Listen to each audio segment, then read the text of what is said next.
What's up, everybody? Today I'm going to be showing you guys my setup. I know a lot of you guys have been asking me what my setup is like. What do I use? Do I use a light box? I'm going to be showing my lighting. I'm going to be showing my backdrop. I'm going to be showing my stands. I'm going to be showing everything. And I'm going to have everything in the description if you guys are watching this on YouTube. So the black background that I use for the back is actually a curtain. And I attach the back of a curtain to a Velcro that I attach to my wall. So every time I want to hang it up, I just attach it to the wall. And it just easily comes off and goes back on. I use a Velcro, I use a curtain, and if you lower the exposure, the curtain basically disappears and you can't really see it that well. You'll see the background less and less as you decrease the exposure. So when an object is in the frame and you focus it and lower the exposure, you'll be able to see that the background is basically non-existent. You won't see any of the creases, and that's the advantage of using a black background.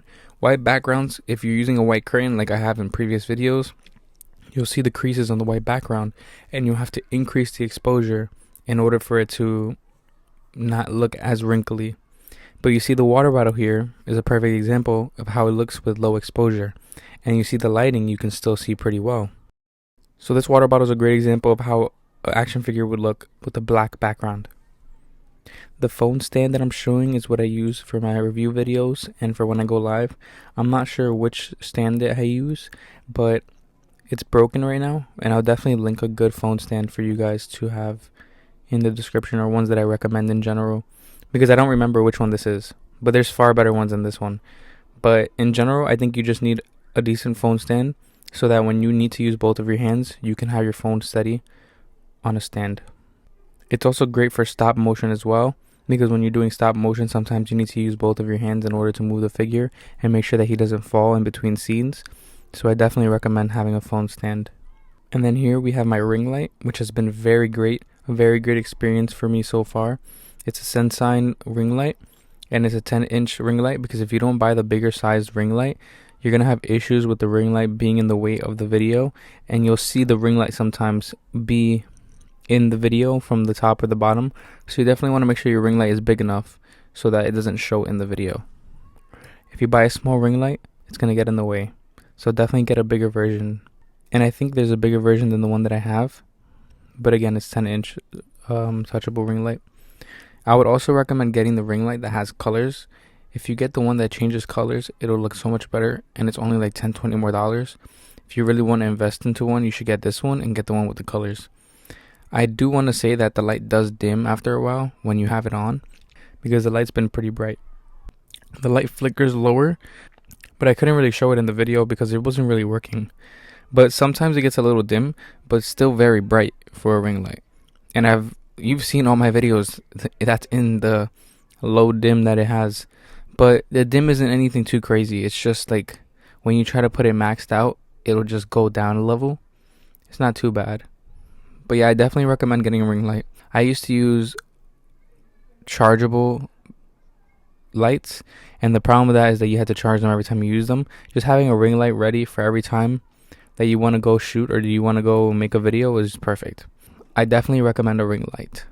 So on the left we have the power button. The plus and the minus are to increase and lower the brightness, and then the circle is cycling through the temperatures of the ring light from cold to warmer temperatures. So I'll show you an example right now. So you see I'm lowering the ring light brightness and increasing it again. It's pretty bright, very bright. And then you see the temperatures from cold to warm. Pretty cool. That's the most basic color change you're going to get from this ring light. But if you buy, like I said, the more expensive one, then you can have color changes. I'll probably end up upgrading mine to the one that can change colors once this one breaks or this one doesn't work anymore. But I've had this ring light for a couple of months already, and it's been perfect. Now I'm going to be showing you guys my black bag, which I call like my inventory bag, which has all my accessories. I have all my accessories in a Ziploc bag, but I would recommend getting like plastic containers if you guys want to like store your accessories. I just have them in there because it's just like it's like it reduces the amount of space that I need to have, and I just keep everything in one bag whenever I need it. I used to also use a lot of metal stands, like metal wires, to make my figure stand, and I could just like erase it out of the picture or the video. So, I mean, you could use these. These are a great way to keep the stand out of the frame. And I used to use pliers to bend the wire. I definitely recommend sticky tack. I recommend the Gorilla Glue sticky tack. You don't have to worry about sticky tack. It's never stained any of my figures or has messed up any of the paint or the color. So I definitely recommend sticky tack or fun tack, whatever you want to call it. But I just definitely recommend the Gorilla Glue one because the Gorilla Glue one is stronger and the Gorilla Glue one is also gray, so it doesn't stick out as much as the blue one. And it's maybe like $1 more expensive, and it's just a better quality sticky tack. But I've been using the same sticky tack in there. This is like my first pack, and I have like 12 or 20, and I've been using the first one for like a month or two already. So it's definitely a good investment for those who do stop motion, for those who want to keep their figures from falling from displays. I definitely recommend getting fun tack. Whether you're posing and you don't want your figures falling, whether you're displaying your figures, whether you're doing stop motion and you need to like keep the figures still, I definitely recommend it. It's even good for keeping accessories on, like having the casket of cruelty, blood effects not fall off or have them stand in place. So definitely, I'm going to link the Gorilla Glue one, and I'm also going to link this one just in case you want to choose between the two. And then here I have my SHF stands, my Mafex stands, my Rebeltech stands.